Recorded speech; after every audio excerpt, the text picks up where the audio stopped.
আসসালামু আলাইকুম, স্বাগত জানাচ্ছি আরটিভির সকালের সংবাদে। আপনাদের সঙ্গে রয়েছি আমি মার্ফি রহমান। শুরুতেই জানিয়ে দিব মার্কেন্টাইল ব্যাংক সংবাদ শিরোনাম। বিএনপির সংস্কার নিয়ে জাতীয় ঐকমত্য কমিশনের সঙ্গে বৈঠকে বসবে আজ। বৈঠকটি সকাল 10:30টায় জাতীয় সংসদের এলডি হলে অনুষ্ঠিত হবে। বিএনপির মিডিয়া সেলের সদস্য খায়রুল কবির খান এই তথ্য জানিয়েছেন। জানান, সাবেক স্পিকার বিএনপির স্থায়ী কমিটির সদস্য ব্যারিস্টার জমির উদ্দিন সরকার এর নেতৃত্বে 5 সদস্যের প্রতিনিধি দল এই বৈঠকে অংশ নেবেন। তারা হলেন স্থায়ী কমিটির সদস্য নজরুল ইসলাম খান, সালাউদ্দিন আহমেদ, বিএনপি চেয়ারপারসনের উপদেষ্টা কাউন্সিল সদস্য ইসমাইল জবিউল্লাহ, সুপ্রিম কোর্ট আইনজীবী সমিতির সাবেক সাধারণ সম্পাদক ব্যারিস্টার রুহুল কুদ্দুস কাজল। এর আগে গতকাল প্রধান উপদেষ্টার সঙ্গে বৈঠক করে বিএনপির মহাসচিব মির্জা ফখরুল ইসলাম আলমগীর।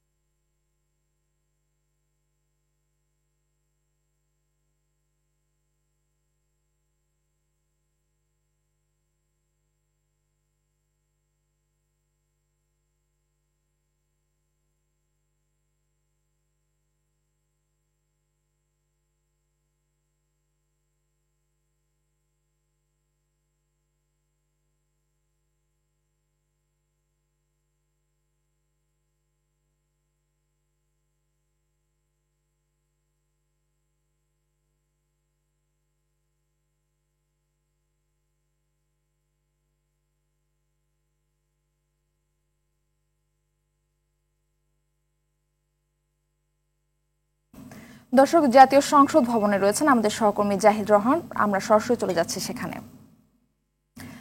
জাহিদ, ঐকমত্য কমিশনের সঙ্গে বিএনপির বৈঠক কখন নাগাদ শুরু হতে পারে? কমিশনের যে বৈঠকটি বিএনপির সাথে হওয়ার কথা রয়েছে সেটি 10:30 নাগাদ শুরু হওয়ার কথা রয়েছে, আমরা জানতে পেরেছি। এবং ব্যারিস্টার জমির উদ্দিন স্থায়ী কমিটির সদস্য, যিনি বিএনপির, তার নেতৃত্বে বৈঠকটি বিএনপি অংশ নেবে। ঐকমত্য কমিশনের সহসভাপতি আলী রিয়াজ সাহেব থাকবেন এবং বিএনপির পক্ষ থেকে থাকবেন নজরুল ইসলাম খান, সালাউদ্দিন আহমেদ এবং উপদেষ্টা সদস্য ইসমাইল জবিউল্লাহ। এছাড়া থাকবেন এখানে হচ্ছে সাবেক হাইকোর্টের আইনজীবী সমিতির সাবেক সাধারণ সম্পাদক ব্যারিস্টার রুহুল কুদ্দুস কাজল সহ এই মোট তারা এই অংশগ্রহণ করবেন। এবং মূলত যে কমিশনে তারা ইতিমধ্যে 23শে মার্চে যে প্রস্তাবগুলো জমা দিয়েছিলেন বিএনপির পক্ষ থেকে, সেই প্রস্তাবটি আসলে তারা জানাবেন এবং কি বিষয়ে সেই আলোচনা হচ্ছে এবং আলোচনার বিষয়বস্তুগুলো তারা যে সংস্কার ইতিমধ্যে প্রস্তাব দিয়েছেন এবং ঐকমত্য কমিশন আসলে সেই প্রস্তাবগুলো নিয়ে কি ভেবেছেন, সব মিলিয়ে আসলে একটি জায়গাতে সংস্কারের বিষয়ে একমত হওয়ার বিষয়টি, সেই ঐকমত্য হওয়ার জন্যই আসলে আজকের এই বৈঠকটি অনুষ্ঠিত হবে। ইতিমধ্যেই আপনারা জানেন যে বিএনপির পক্ষ বেশিরভাগ মতামতের ক্ষেত্রেই তারা মতামত দিয়েছেন যে তারা একমত রয়েছেন এবং সংবিধান সংস্কার সংক্রান্ত যে বিষয়গুলো রয়েছে সেই বিষয়টি তারা বলেছেন যে নির্বাচনের পর যে সংসদ গঠিত হবে, সংসদের এখতিয়ারের কারণেই সেই সংসদ সিদ্ধান্ত মোতাবেক সেই সংস্কারগুলো এগিয়ে নেবে এবং সেই বিষয়ে যদি আগে থেকে ঐকমত্য পৌঁছানো সম্ভব হয় সেক্ষেত্রে একটি চার্টার ঘোষণার মধ্য দিয়েও কিন্তু তারা এই প্রস্তাবগুলো বাস্তবায়নের ক্ষেত্রে একমত হবেন এবং অন্যান্য রাজনৈতিক দলগুলো সবগুলো ঐকমত্যে পৌঁছতে পারেন যে বিষয়গুলো নিয়ে, সেগুলো সংস্কার শুরু করবেন। ইতিমধ্যে আপনি জানেন আনুষ্ঠানিকভাবে 20 মার্চ থেকে শুরু হচ্ছে ঐকমত্য কমিশনের যে আনুষ্ঠানিক বৈঠক। সেখানে প্রথমে এলডিপির সঙ্গে তারা বৈঠক করেন। এছাড়া পর্যায়ক্রমে বিভিন্ন রাজনৈতিক দল যারা সংস্কার প্রস্তাব জমা দিয়েছেন তাদের সাথে বৈঠকে বসছেন। এছাড়া অনেকেই এখনো ঐকমত্য কমিশনের কাছে যে দেওয়া প্রস্তাব পাঠানো সেটি জমা দেননি এবং তারা নিজের দলের সিদ্ধান্ত মোতাবেক সেখানে জমা দিচ্ছেন। তবে আজকে আমরা অপেক্ষা করব যে ঐকমত্য কমিশনের সংস্কার বিষয়ে বিএনপির সাথে আসলে কি ধরনের সিদ্ধান্তে পৌঁছতে পারে। মার্ফি। জাহিদ, আপনাকে ধন্যবাদ। দেড় দশক রাজনৈতিক সম্পর্ক জোড়া লাগানোর উদ্যোগের অংশ হিসেবে আজ মুখোমুখি হচ্ছে বাংলাদেশ ও পাকিস্তান। রাষ্ট্রীয় অতিথি ভবন পদ্মায় পররাষ্ট্র সচিব পর্যায়ের বৈঠকে বসবে দুই দেশ। এতে অংশ নিতে একটি প্রতিনিধি দল নিয়ে বুধবার ঢাকায় এসেছেন পাকিস্তানের পররাষ্ট্র সচিব আমনা বালুচ। আলোচনায় বাংলাদেশের পক্ষে নেতৃত্ব দেবেন পররাষ্ট্র সচিব মোহাম্মদ জসিমউদ্দিন। রাজনৈতিক সম্পর্ক, কানেক্টিভিটি, প্রতিরক্ষা, কৃষি এবং আঞ্চলিক ও আন্তর্জাতিক সহযোগিতা সহ বিভিন্ন বিষয়ে আলোচনা হবে বৈঠকে। পরে প্রধান উপদেষ্টা ও মোহাম্মদ ইউনূস এবং পররাষ্ট্র উপদেষ্টা মোহাম্মদ তৌহিদ হোসেনের সঙ্গে সৌজন্য সাক্ষাৎ করবেন আমনা। 2012 সালের পর এটি হতে যাচ্ছে কোনো পাকিস্তানি পররাষ্ট্রমন্ত্রীর প্রথম বাংলাদেশ সফর। চলতি মাসের শেষ সপ্তাহে পাকিস্তানের উপপ্রধানমন্ত্রী ও পররাষ্ট্রমন্ত্রী ইসহাক দারও ঢাকায় আসতে পারেন।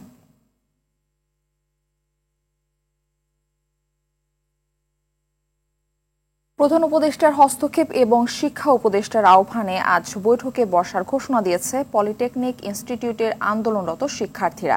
এ সময় সারা দেশে রেলপথ ব্লকেট কর্মসূচি শিথিল রাখার কথা জানান তারা। বৃহস্পতিবার মধ্যরাতে নিজেদের ফেসবুক পেজে দেওয়া এক বার্তায় এই তথ্য জানান কারিগরি ছাত্র আন্দোলন বাংলাদেশের কেন্দ্রীয় প্রতিনিধিরা। জানান বৈঠকের উপর ভিত্তি করে পরবর্তী কর্মসূচি গ্রহণ করা হবে। এর আগে গতকাল দিনভর রাজধানীর তেজগাঁও, 7 রাস্তা মোড় সহ দেশের বিভিন্ন স্থানে 6 দফা দাবি আদায় বিক্ষোভ কর্মসূচি পালন করেন সরকারি বেসরকারি কারিগরি শিক্ষা প্রতিষ্ঠানের শিক্ষার্থীরা। এদিন শিক্ষার্থীদের আন্দোলনের মুখে বদলি করা হয় ঢাকা পলিটেকনিক ইনস্টিটিউটের অধ্যক্ষ মোহাম্মদ মোস্তাফিজুর রহমান খানকে। অধ্যক্ষের দায়িত্ব দেওয়া হয় উপাধ্যক্ষ সাহেলা পারভিনকে।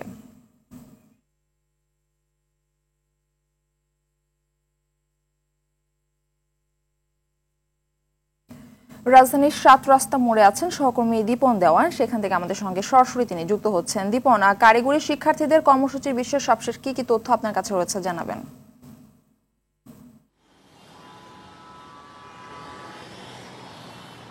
মারফিয়া, আমরা এই মুহূর্তে 7 রাস্তায় আছি, যেখান থেকে গতকালকে পলিটেকনিকের স্টুডেন্টরা তারা সড়ক অবরোধ করে তাদের যে 6 দফা দাবি সেটির আন্দোলনে তারা সারাদিন ব্যাপী ছিল। সন্ধ্যাবেলায় গিয়ে তারা আজকে আবার যে রেলপথ অবরোধের কর্মসূচি দিয়েছিল সেই কর্মসূচিটি আজকে কিছুটা শিথিল করা হবে এমন একটি বার্তা গণমাধ্যমের কাছেও পৌঁছেছে। এবং সেখানে আমরা যেটি দেখেছি সেখানে বলা হচ্ছে যে আজকে শিক্ষা উপদেষ্টার সাথে একটি বৈঠক হতে পারে এই পলিটেকনিকের শিক্ষার্থীদের, এবং সেটির হস্তক্ষেপ সরাসরি প্রধান উপদেষ্টা করছেন। এবং এখন পর্যন্ত আমরা এই সড়কে যান চলাচল স্বাভাবিক দেখছি, কোনো ধরনের ব্লকেট কর্মসূচি তারা আজকে এখনও পর্যন্ত করেননি এবং শিক্ষার্থীদের কাউকেই আমরা এই মুহূর্তে রাস্তায় দেখতে পাইনি। আর এই মুহূর্তে এই সড়কে প্রতিদিনের যে স্বাভাবিক চিত্র সেই স্বাভাবিক চিত্রটি রয়েছে। সড়কে স্বাভাবিকভাবে এখানে যেরকম যানজট থাকে সেই যানজট রয়েছে। এবং আমরা যেহেতু পলিটেকনিকের সামনেই অবস্থান করছি, পলিটেকনিকের কোনো শিক্ষার্থীদেরকে আমরা দেখতে পাইনি এখনো পর্যন্ত, এবং তাদের সাথে আমরা ফোনের মাধ্যমে যোগাযোগ করেছি। তারা আমাদেরকে যেটি জানিয়েছেন যে তারা 10টার পরে আজকের আন্দোলন কর্মসূচিতে অংশ নেবেন এবং তাদের যেই পূর্ব নির্ধারিত কর্মসূচি রেলপথ অবরোধ সেটিও তারা করবেন। তবে এই কর্মসূচিগুলি তারা আজকে শিথিল রাখবেন এবং শিক্ষা উপদেষ্টার সাথে যেই বৈঠকটি হবে সেখান থেকে হয়তো নতুন কোনো সিদ্ধান্ত আসতে পারে। এবং এরই মধ্যে আমরা যেটি জানি যে গতকালকে রাতেই ঢাকা পলিটেকনিক ইনস্টিটিউটের অধ্যক্ষকে সরিয়ে দেওয়া হয়েছে এবং সেখানে সাহেলা পারভিন নামে আরেকজনকে দায়িত্ব দেওয়া হয়েছে। মারভিন, ধন্যবাদ আপনাকে। এদিকে খুলনা প্রকৌশল ও প্রযুক্তি বিশ্ববিদ্যালয় কুয়েটে চলছে শিক্ষক শিক্ষার্থী কর্মকর্তা কর্মচারীদের পাল্টাপাল্টি কর্মসূচি। সকাল 10:30টার দিকে ক্যাম্পাসের দুর্বার বাংলার সামনে শিক্ষার্থীদের হাতে শিক্ষক লাঞ্ছিতের প্রতিবাদে কর্মচারীদের উদ্যোগে মানববন্ধনের ডাক দেওয়া হয়েছে। একই সময় প্রশাসনিক ভবনের কনফারেন্স রুমে শিক্ষকদের জরুরি সভা অনুষ্ঠিত হবে। সভা শেষে প্রেস ব্রিফিং করবে শিক্ষক সমিতি। অন্যদিকে উপাচার্যের পদত্যাগের এক দফা দাবিতে সন্ধ্যায় দুর্বার বাংলা মোড়ে মশাল মিছিল করবে আন্দোলনরত শিক্ষার্থীরা। দাবি আদায় না হওয়া পর্যন্ত আন্দোলন চালিয়ে যাওয়ার ঘোষণাও দেন তারা।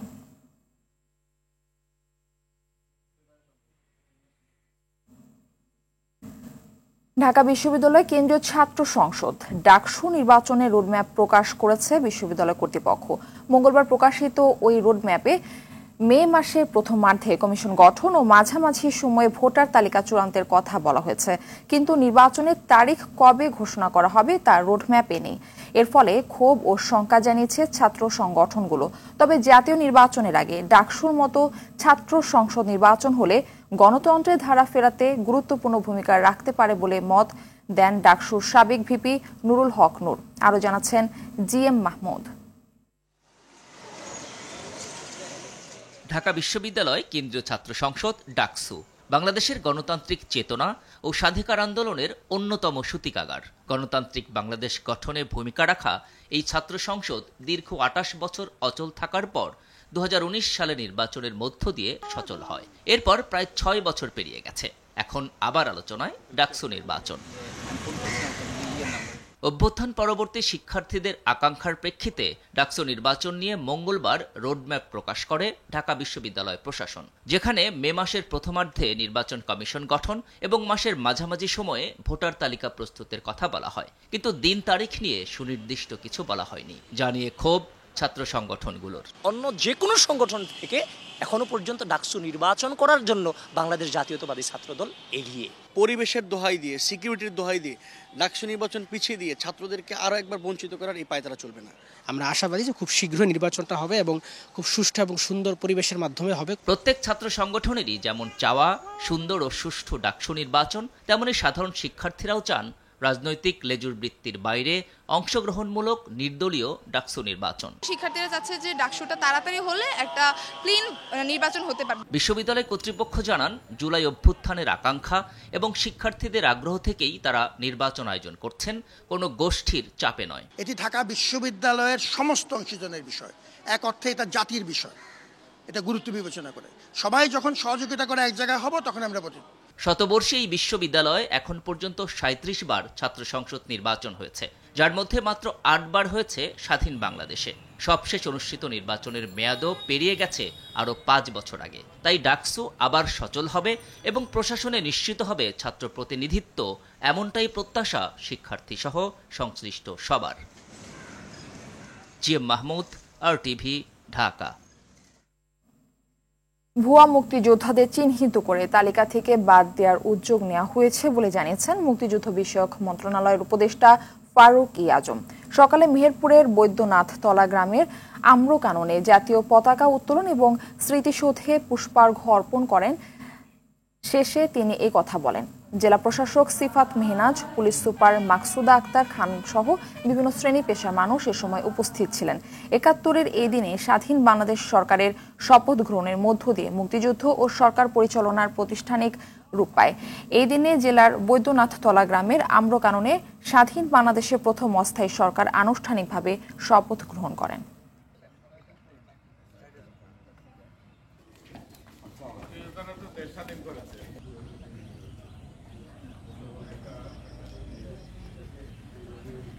মুক্তিযোদ্ধা হিসেবে নানানভাবে নিজেদেরকে পরিচিত করাচ্ছে। তো এই ক্ষেত্রে আমরা অনেক উদ্যোগ ইতিমধ্যেই গ্রহণ করেছি। কিছু বিষয় আছে আদালতের রায়ের অপেক্ষায় আছে। আমরা 2700-এর উপরে মামলা আছে বিভিন্ন রকমের। আমরা একই ধরনের যে সমস্ত মামলা, সব মামলাকে একসাথে করে আমরা চেষ্টা করছি যাতে এগুলি আদালতের একটা রায় পাওয়া যায়। একে একে বেরিয়ে আসছে ওএসডি কর্মকর্তা জিনিয়া জিন্নাতের বিভিন্ন কুকীর্তি। নরসিংদীর শিবপুরের উপজেলা নির্বাহী কর্মকর্তা থাকাকালে নিয়ম না মেনে কথিত স্বামীসহ সরকারি গাড়ি নিয়ে দেশের বিভিন্ন স্থানে ঘুরে বেড়াতেন। ভ্রমণের সব খরচ বহন করতে হতো গাড়ি চালককে। পরে টাকা পরিশোধ না করে উল্টো চাকরি থেকে অব্যাহতি দেওয়া হয় ওই চালককে। দোষীদের শাস্তি ও চাকরি ফেরত সহ ক্ষতিপূরণ চান ভুক্তভোগীরা। নরসিংদী প্রতিনিধি গিয়াসউদ্দিন রনির সহায়তায় আরও জানাচ্ছেন AR বাদল। কৃতজ্ঞ চিত্তে স্মরণ করছি বঙ্গবন্ধু শেখ মুজিবুর রহমান। সরকারি কর্মকর্তা হিসেবে জিনিয়া জিন্নাত যেখানেই গেছেন, সাথে থেকেছেন তার স্বামী ভয়ঙ্কর প্রতারক আশরাফুজ্জামান মিনহাজ ওরফে মিনহাজ উদ্দিন। জিনিয়া জিন্নাত 2020 সালে ঢাকা উত্তর সিটি কর্পোরেশনে নির্বাহী ম্যাজিস্ট্রেটের দায়িত্ব পালন করেন। ভ্রাম্যমাণ আদালত পরিচালনার সময় তার স্বামীকে দেখা যায় অভিযানে জিনিয়া জিন্নাতের সঙ্গে। 3 জনকে 5 দিন করে জেল দিয়েছি। তাদের এক গাড়ি চালক অভিযোগ করেন, ক্ষমতার অপব্যবহার করে ইউনো থাকাকালে জিনিয়া ও তার স্বামী সরকারি গাড়ি এবং প্রটোকল নিয়ে অনিয়ম করতেন। অফিসের ডিউটির পরে ওনার হাজবেন্ড নিয়ে ঘুরতে গেছে আর কি। ঘুরার ফাঁকে ফাঁকে যা খরচ বহন আছে সব আমি বহন করছি 2 মাস। আমাদের সাথে আরো আনসার গেছে, নোয়াখালীতে গেছিল 3 দিনের জন্য আর কি। অফিসিয়াল গাড়ি নিয়ে গেছে। সব মিলিয়ে টিলা প্রায় 1,40,000 টাকার মতো ওনার কাছে আমি পাওনা হয়েছি। একই অভিযোগ করেন নরসিংদীর শিবপুর পৌরসভার আরেকজন গাড়ি চালক। দিনের বেলা তো ওনার ডিউটি করতেই হইতো, রাত্রেবেলা ওনার দেশের বিভিন্ন জায়গায় দৌড়াতে হইতো। যেমন মনে করেন প্রায় সময় নোয়াখালী, চট্টগ্রাম, ময়মনসিংহ, মানে ওনার যখন যেদিকে মনে চাইতো ওইদিকে যাইতে হইতো। ওনার হাজবেন্ডের নাম, ওনার নামটা আসলে আমরা কেউই জানি না, সঠিক কোনো নাম উনি কখনো বলে নাই। আর উনি সবসময় মাস্ক টাক্স লাগায় থাকতো মানুষের সাথে তেমন একটা মিশতো না। ব্যক্তিগত কাজ করিয়ে এই দম্পতি পারিশ্রমিক দেননি এমন অভিযোগও করেন অনেকে। খুবই খারাপ আচরণ করতো ওনার হাজব্যান্ড। 17,000 টাকা মানে ঠিক করে নিচ্ছে ওনার হাজব্যান্ড, কুরবানি গরু কাটিয়ে দিব, সেই টাকা ওপরে ওনার মানে দেয় না, কষের টাকাটা ওনার দেওয়া যায়নি আমার। ক্ষমতার দম্ভে সাধারণ মানুষের সঙ্গে অস্বাভাবিক আচরণ ছিল তাদের স্বভাবজাত। বিভিন্ন সময় বিভিন্ন রেস্টুরেন্টে, ঢাকার বিভিন্ন অভিজাত রেস্টুরেন্টে যেত, গিয়ে বলতো যে খাইছি টাকা দাও। এমন হয়েছে যে আমার ফোন দিয়েছে যে ভাইয়া তুমি টাকা পাঠাও, আমি তোমায় এসে দিতেছি বিকাশে। আমি আমার ইমিডিয়েট সিনিয়র যে ভাই, ওরে ফোন দিত যে টাকা পাঠাও, আমি এসে দিতেছি। পরে টাকা নিয়ে যেত। চা ভাল লাগে নাই, উনি চায়ের কাপ আসার দিয়ে ফালাই দিছে। যে চা স্কুলের যে মালিক ছিল অকথ্য ভাষা গালিগালাজ করছে। পরে দেখছে যে ইউনুর হাজব্যান্ড, এই কারণে আর ওনার তখন কিছু বলে নাই। অভিযুক্ত আশরাফুজ্জামান মিনহাজ ওরফে মিনহাজ উদ্দিন সন্ত্রাসী, দেশদ্রোহী ও প্রতারণা মামলায় এখন কারাগারে। সিনিয়র সহকারী সচিব জিনিয়া জিন্নাত বর্তমানে জনপ্রশাসন মন্ত্রণালয়ের বিশেষ ভারপ্রাপ্ত কর্মকর্তা হিসেবে আছেন। এসব অভিযোগের বিষয়ে কথা বলতে রাজি হননি তিনি। এটা নিয়ে আমি এখন আপনার সাথে কথা বলছি না। ভুক্তভোগীরা দ্রুত তাদের ক্ষতিপূরণ এবং চাকরি ফেরত পাবেন এমন প্রত্যাশা করেন। মানে খুবই শোচনীয় অবস্থায় আছে। আর বাদল, RTV, ঢাকা।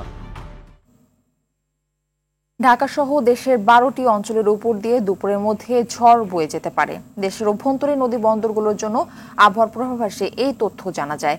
সেখানে বলা হয়েছে রাজশাহী, রংপুর, দিনাজপুর, ঢাকা, সিলেট সহ 12টি অঞ্চলের উপর দিয়ে পশ্চিম উত্তর পশ্চিম দিক থেকে ঘন্টায় 45 থেকে 60 কিলোমিটার বেগে অস্থায়ীভাবে দমকা ঝোড়ো হাওয়া সহ বৃষ্টি বা বজ্রসহ বৃষ্টি হতে পারে।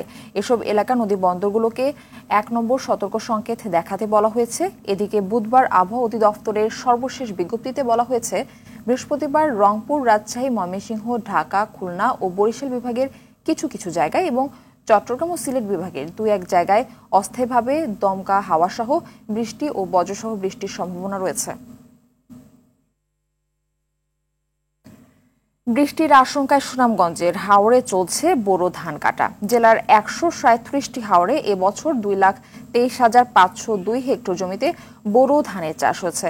গত 10 এপ্রিল থেকে হাওরে বোরো ধান কাটা শুরু হয়েছে। বুধবার বিকেল পর্যন্ত জেলার 18,000 হেক্টর জমির ধান কাটা হয়েছে। 90,000 শ্রমিকের পাশাপাশি 287টি হারভেস্টর, 32টি রিপার দিয়ে ধান কাটা হচ্ছে।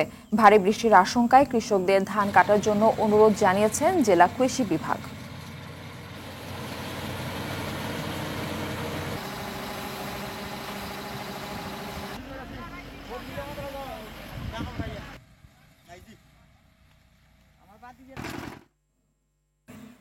দর্শক, এই বিষয়ে আলোচনাতে সুনামগঞ্জ থেকে আমাদের সঙ্গে সরাসরি যুক্ত হচ্ছেন সহকর্মী বিন্দু তালুকদার। বিন্দু, ধান কাটার বিষয়ে বিস্তারিত জানাবেন।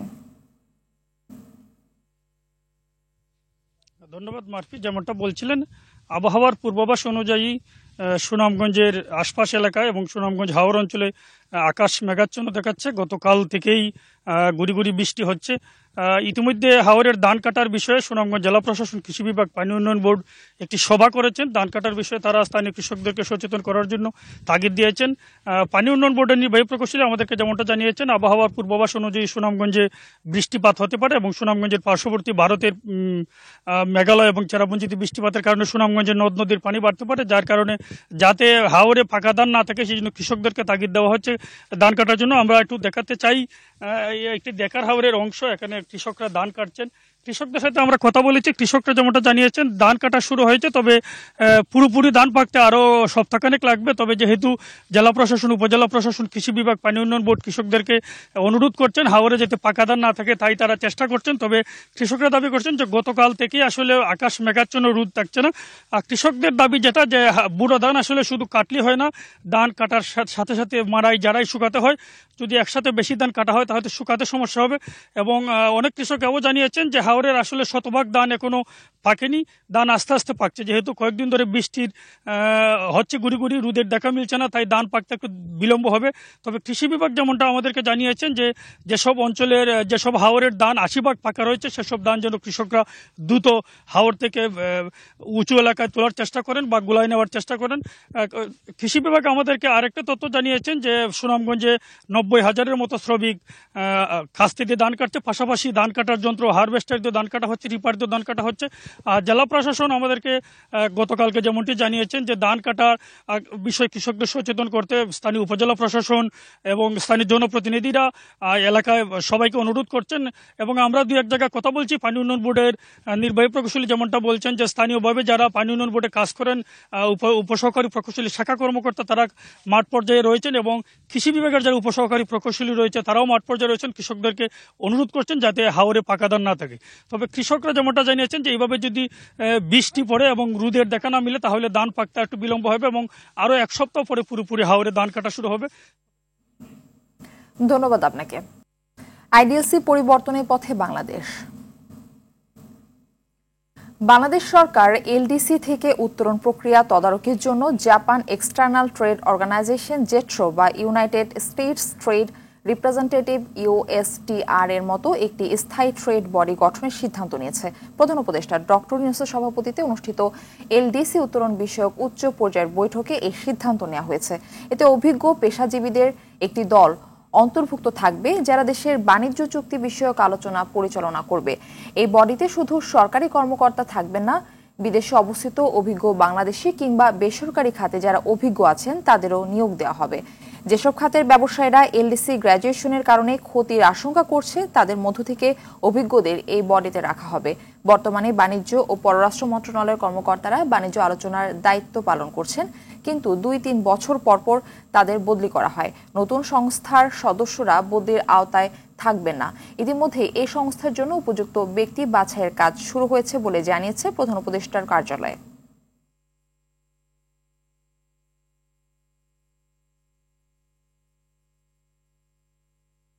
এবার আন্তর্জাতিক প্রসঙ্গ।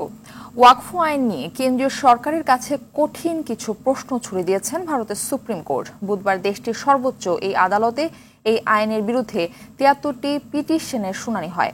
প্রধান বিচারপতি সঞ্জীব খান্নার নেতৃত্বে বিচারপতি সঞ্জয় কুমার ও কেভি বিশ্বনাথের বেঞ্চ ওয়াকফ বাই ইউজার ও কেন্দ্রীয় ওয়াকফ কাউন্সিলে অমুসলিম সদস্য নিয়োগের বিষয়ে সরকারের জবাব চেয়েছেন। হিন্দু দেবোত্তর বোর্ডে যদি মুসলিম সদস্য নিয়োগ না হয় তাহলে ওয়াকফ বোর্ডে হিন্দু কেন হবে সে প্রশ্ন রাখে আদালত। এই আইন নিয়ে দেশের বিভিন্ন স্থানে চলমান সহিংসতা নিয়েও উদ্বেগ জানায় আদালত। পারমাণবিক কর্মসূচি নিয়ে যুক্তরাষ্ট্রের চাপের মুখে ইরান নতি স্বীকার করবে না বলে ঘোষণা দিয়েছেন তেহরান। এদিকে যুক্তরাষ্ট্রের প্রেসিডেন্ট ডোনাল্ড ট্রাম্পের বিশেষ দূত স্টিভ উইটকফ বলেন, ওয়াশিংটনের সঙ্গে চুক্তি করতে চাইলে তেহরানকে অবশ্যই তার ইউরেনিয়াম সমৃদ্ধিকরণ সহ পারমাণবিক সমৃদ্ধিকরণ কর্মসূচি সম্পূর্ণ বাতিল করতে হবে। আগামী শনিবার মাস্কাটে দ্বিতীয় দফা আলোচনা শুরুর আগে এই দাবি জানিয়েছেন যুক্তরাষ্ট্র। উইটকফের মন্তব্যকে সাংঘর্ষিক বলছেন ইরান।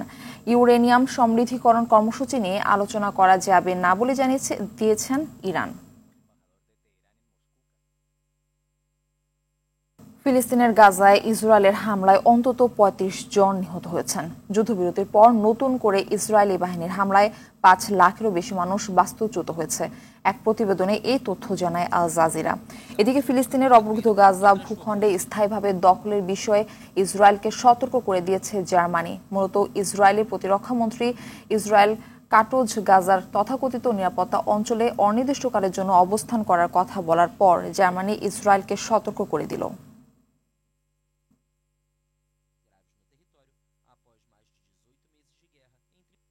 নারী বিশ্বকাপ বাছাই পর্বে নিজেদের চতুর্থ ম্যাচে ওয়েস্ট ইন্ডিজের বিপক্ষে টস জিতে আগে ব্যাট করার সিদ্ধান্ত নিয়েছে বাংলাদেশ। আসর জুড়ে দারুণ ছন্দে আছে টাইগ্রেসরা। ইতিমধ্যেই টানা 3 ম্যাচ জিতে বাছাই পর্বের পয়েন্ট টেবিলের শীর্ষে রয়েছে নাহিদা সুক্তারা। ফলে লাহোর সিটি ক্রিকেট অ্যাসোসিয়েশন মাঠে আজ ক্যারিবিয়ানদের হারাতে পারলেই বিশ্বকাপের মূল আসরের টিকিট নিশ্চিত হবে নিগার সুলতানা জ্যোতির দলের। এই ম্যাচে হারলেও সম্ভাবনা থাকবে মূল আসরে যাওয়ার। তবে আপাতত জয় ছাড়া কোনো কিছুই ভাবছেন না অধিনায়করা। এই ম্যাচ জিতেই বিশ্বকাপের টিকিট নিশ্চিত করতে চান তিনি। সকালের সংবাদ এ পর্যন্তই। মধ্যাহ্নের সংবাদ দুপুর 12টায় দেখার আমন্ত্রণ রইল। ধন্যবাদ সবাইকে।